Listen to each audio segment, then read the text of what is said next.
What's up, guys? I want to show you guys a deck profile that I've been working in the lab. I think this is a really cool deck. It was very much inspired by Majid Khan, who played an ocean deck, or what is it called, the Terra Firma version of the Hero Beat deck.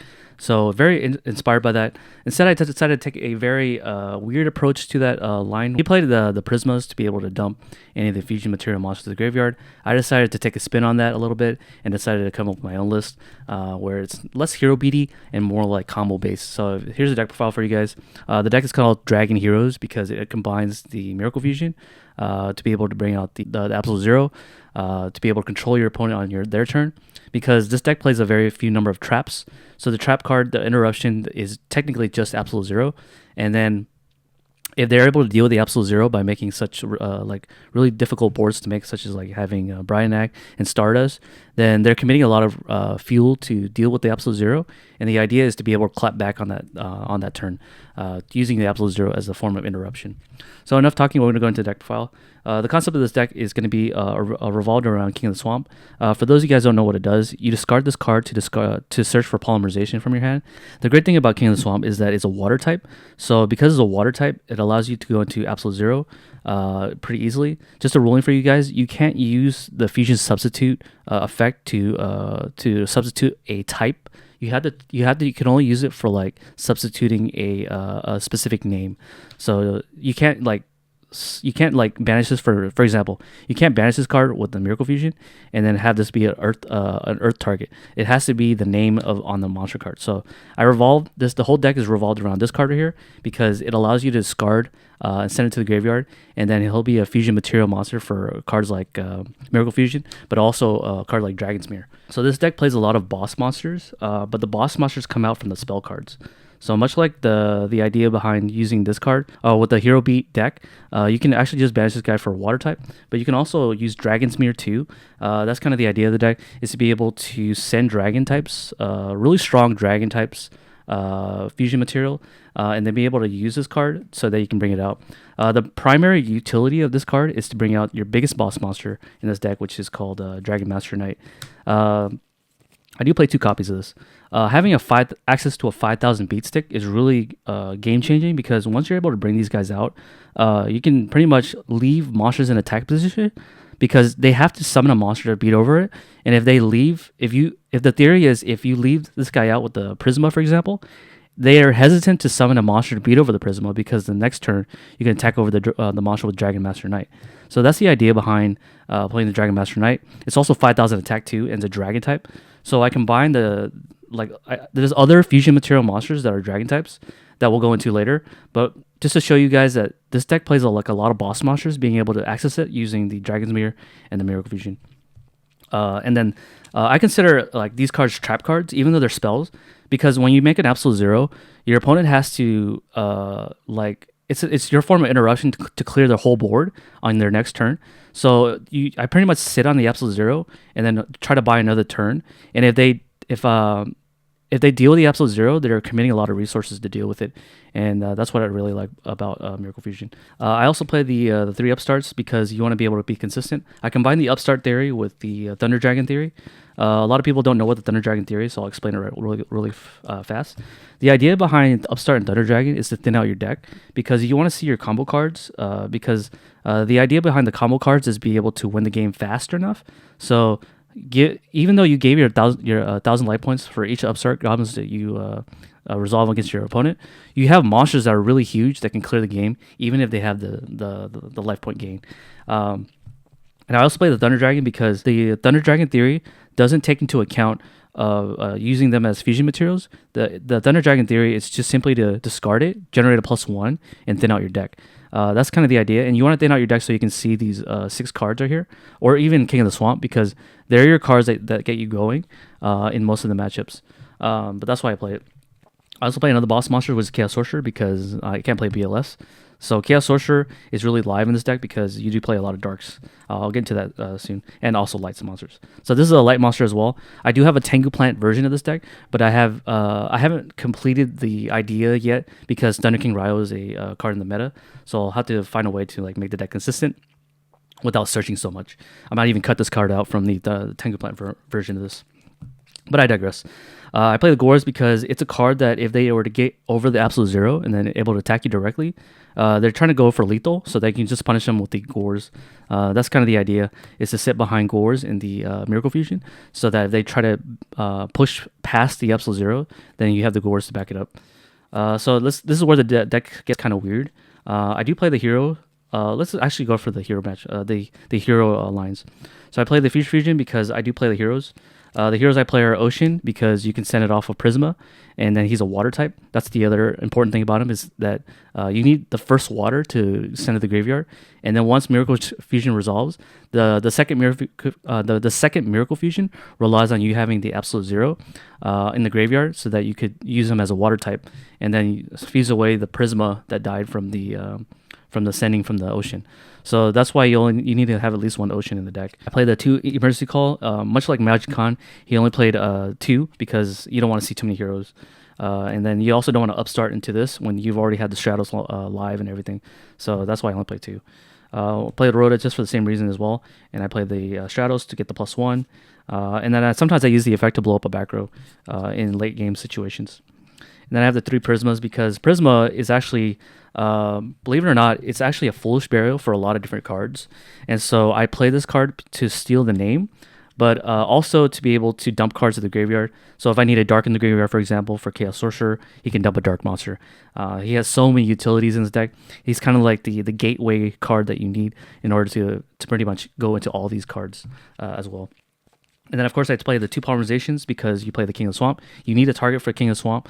So I'll go into the theory about King of the Swamp and Prisma, because these 2 cards allow you to free play, make this card so that you can just resolve it without wasting any cards out of your hand or the field. I play the Call of the Haunted because some cases where you're able to properly summon, these are proper fusion summons, but Dragon Master Knight, along with some other cards, are unable to be summoned, such as Absolute Zero, but any other way besides Fusion Summon. So you use Call the Haunted to be able to bring back the fusion monsters that were properly fusion summoned. I play the Brain Control because you can steal a monster such as the Dupe Frog and then tribute over it with the Thunder Dragon.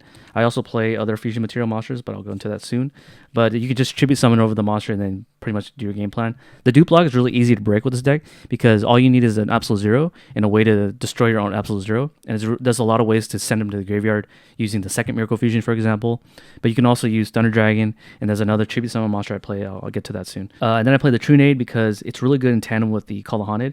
So if you have, I'll go into the combos soon, but the idea is to combine this two. I'll get right into this after. I play the Heavy Storm to be able to clear the back row. You need Heavy Storm because an MST to clear back rows so that you can do your big plays with the Dragon Master Knight. Okay, so for the fusion material monsters I play are Sangan. So there's actually a fusion monster that requires Sangan, and people forget it's Sandwich. So the idea behind this being in my fusion deck is that I can reveal a Sandwich from my extra deck using Prisma, and I can send Sangan, and it will make my Call of the Haunted live. So this will be the board at the end of your turn. If they suspect that this is a Call of the Haunted and they don't want to MST it, great. Next turn you can just go Trunade. Assuming this dies, right? You go Trunade and you can flip the Call of the Haunted as a result, and then Sangan will be sent to the graveyard as a result, and then you're able to search with Sangan and then search for the King of the Swamp. So that's kind of the idea. And then because King of the Swamp allows you to pretty much push, that allows your Trunade to be really strong, a strong finisher card. So that's kind of the idea behind that. I also play Summon Skull. I do play the Black Skull Dragon in this deck. So you can reveal Black Skull Dragon, send the Summon Skull to the graveyard, and then Prisma will take the Summon Skull name. So if you have Polymerization and a fusion material substitute, then you can make Black Skull Dragon, and then both the Summon Skull will be in the graveyard with the fusion material substitute. So your Dragon Mirrors can actually bring out two Black Skull Dragon on the same turn. So you just need to have like a 4-card combo. This is a 4-card combo. You need the Prisma, you need the Polymerization, and then you need the Summon Skull. Actually, you don't need Summon Skull. You just need Prisma. So it's Prisma, Polymerization, Fusion Substitute, and then Dragon's Mirror. So 4-card combo allows you to have 2 3200 attack monsters. So I use the same concept with Prisma with BLS. So I actually play a random BLS in my deck because you can actually send it off to the graveyard using the Prisma. So you can send the BLS to the graveyard, and then it copies the BLS name. So when you activate polymerization, you can actually do something different. You can actually send Prisma and the Fusion Material monster to make the Dragon Master Knight, because it has to be Fusion Summon. And then you can use Dragon's Mirror to bring out the second copy of it. So I pretty much made the deck to revolve around that combo. It's a 4-card combo, but it's very easy to get this 4-card combo because Prisma is a very searchable card. Fusion Material monsters are the hardest part to get to this deck, and you also need a polymerization. Polymerization is searchable, so once you have that, then you can do that to a 4-card combo. But it's not Exodia, and it's searchable. And then I play this card here because I play the Mystic Tomato. So the tomato can actually go into this guy, being a dark monster. And then the combo with this is that you can normal summon a Prisma, and you can send off the Summon Skull by revealing the material.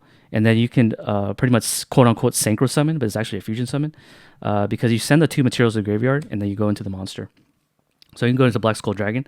But the other monster I play that can do that is the King Dragoon. So I actually won against Frogs because of this combo, is that I was able to break both these cards on the board with the Lord of Dragons. The Lord of Dragons allows you to be allows it to be sent with the Elemental Hero Prisma.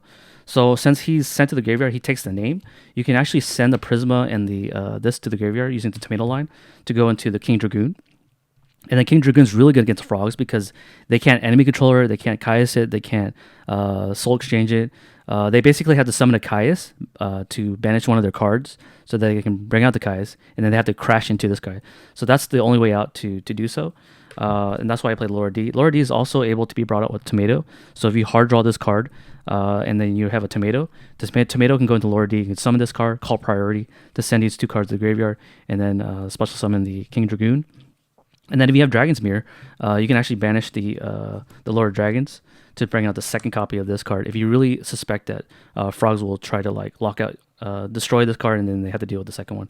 But the combo is if you do have are able to bring out these 2 using the Dragon's Mirror, then you have pretty much a soft lock against the Frog Monarch matchup, so they can just attack over everything. But yeah, that's my main deck. I think that's my main deck. So it's exactly 40 cards. I have a evil hero version of this where it makes Gaia. So I haven't really fine-tuned it enough. So that'll be my next project in order to play this main deck. But yeah, that's pretty much the main deck. Let's go into the remaining extra deck cards. I do play the 2 Chimera Tech because I do play Cyber Dragons. So remember that with Prisma, you can reveal this card, send a Cyber Dragon, and then Prisma will take the Cyber Dragon name. So you can contact fusion with all the machine monsters. I play the Thunder Dragon because I do play the Thunder Dragon theory. So being able to thin out your deck with the Thunder Dragon and then being able to use polymerization to make this guy. It is a -1, but once you bring out a 2800 monster and attack over a monster, then it's a neutral. And it's also not a neutral because they have to deal with a 2800 monster on the following turn. And then I have to play, these are staples. You have to play these cards because the Prisma will be able to send off the ocean to the graveyard, and then being able to make the ocean sent to the graveyard means that you can access your Absolute Zero line, because it's really hard to get a water monster in the graveyard with this deck. One of my losses in the match was because I couldn't find a water monster to send to the graveyard to make an interruption Absolute Zero. Definitely needed to send the water. I also play the Terra Firma. Sometimes you can make it with the Fusion Material monsters and Ocean in the graveyard, and he actually gets pretty big. You can sacrifice the Prisma off the field, and then he becomes a a 4100 attack monster. But I haven't made it yet. But in theory, you can actually make it with Terra Firma with Miracle Fusion. Okay, that was my extra deck. My side deck is pretty hard to like make good because you require so many cards in your deck. It's a combo deck, so you have to be pretty smart about how you side deck. You can side deck Upstart Goblins out. You can side deck out Thunder Dragons, because if you rather have the side deck cards over the Thunder Dragon, you should probably side the Thunder Dragons and the Upstart Goblins. You also have the Mind Control as well and the Decree. So Decree is just pretty much so that if your opponent side decks cards that like Oppression, you can deal with it.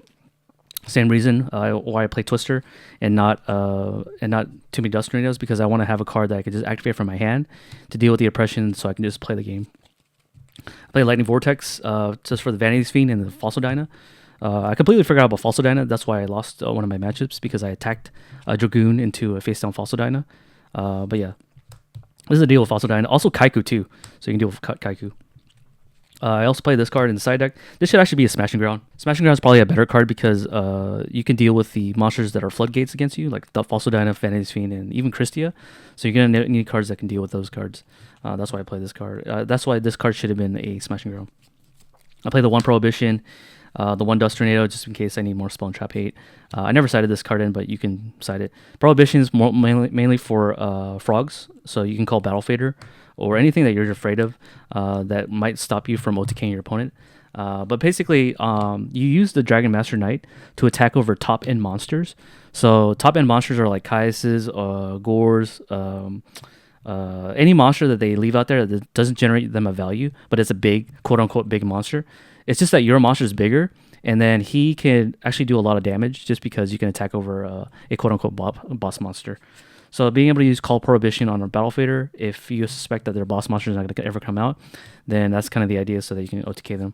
2 Cyber Dragons for the Prisma, so you can Contact Fusion, and then the 2 Noblemen of Extermination. So I just want proactive cards that I can resolve on my turn so that I can just do all my combo plays. Yeah, but that's the deck for you guys. It's still a work in progress. I haven't actually won a tournament with it, but I've actually won some games against meta decks. I played against Vayu Turbo. I won against that. I actually lost against Vayu Turbo as well. And then I played against... What else did I play against? I played against Frogs. The Hero Beat Frog deck that Fraser Smith's playing.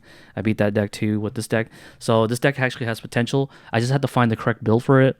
And then I also had to have some more experience because I actually walked into a Fossil Dyna where that costed me the game. But yeah, that's pretty much the deck profile. I'm going to have gameplay videos of this deck. So if you guys want to watch it on a different video, I'll have it. I'll have it on my channel. Just try to find it, and you can kind of see how the deck flows.